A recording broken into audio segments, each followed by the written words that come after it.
Trump tariffs impact on Hollywood, not much direct harm, but a resulting recession would be 1-2 punch for the entire sector. The dramatic tariffs President Trump announced Wednesday won't directly impose higher costs on most media and entertainment companies. However, the knock-on effects, namely depressed U.S. consumer spending and a pullback in ad budgets, would clearly cut into Hollywood's profits, according to analysts. Fears about the new Trump tariffs triggering a recession were reflected by the broad stock market sell-off Thursday. Trump's reciprocal tariffs won't cause much direct harm to media and entertainment companies, Morningstar senior equity analyst Matthew Dolgin wrote in an April 3 research note.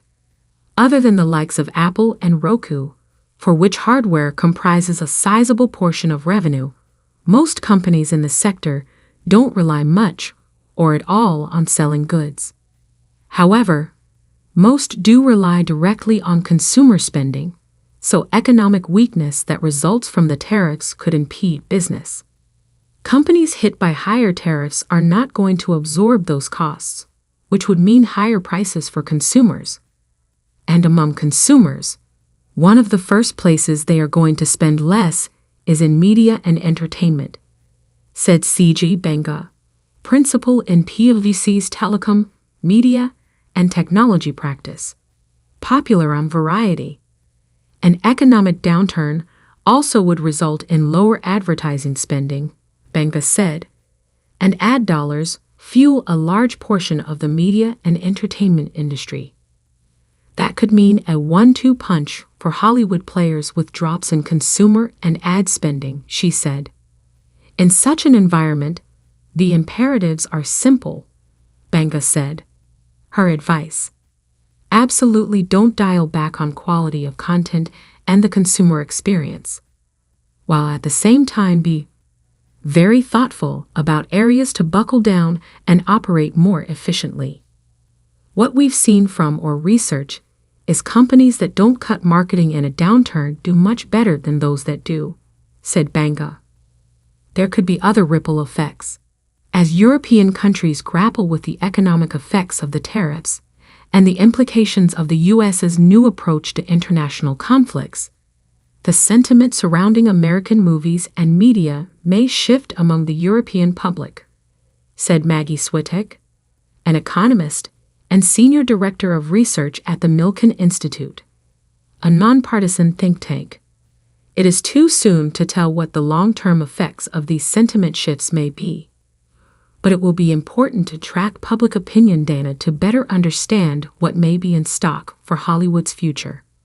Even before Trump's Liberation Day tariff announcement, U.S. consumer confidence was already on the skids. The Conference Board's Consumer Confidence Index fell by 7.2 points in March, marking its fourth consecutive month of decline. Trump's announcement on tariffs has injected another round of turbulence into the markets, which is likely to be reflected in consumer sentiment, Switek said.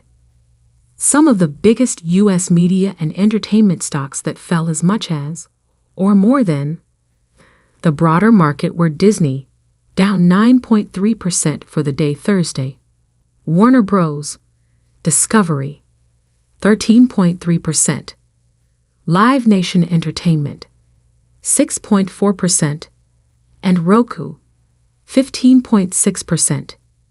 That came amid a notable decline in indexes like the S&P 500, which declined 4.84% for the day, and the Nasdaq, down 5.97%.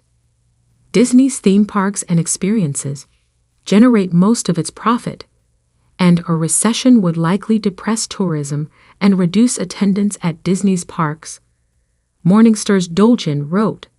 In addition, Disney is at risk of less international tourism to the U.S., particularly from Canada, due to chilled foreign relations.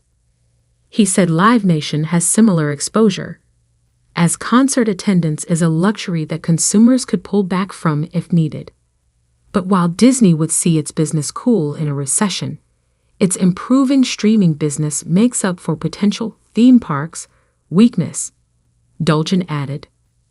Regarding the drop in WBD's stock, Dolgin attributed that largely to its debt burden, as many stocks of highly leveraged firms are weak, perhaps on fears of tightening credit. Among M&E stocks, Roku does rely on international manufacturing from China, Southeast Asia, Mexico, and Brazil for the TVs and devices it sells. But its devices business is a loss leader. All of its profits are generated from ad sales and revenue-sharing agreements, which will be unaffected by tariffs directly, according to Dolgin. That said, Roku's business will get hurt if advertising spending declines, so the stock does not look attractive. Consumer electronics companies will be directly affected by Trump's punishing tariffs on China and other Asian countries. The Consumer Technology Association, the trade group that says it represents companies supporting more than 18 million U.S. jobs, issued a blistering rebuke of Trump's plan.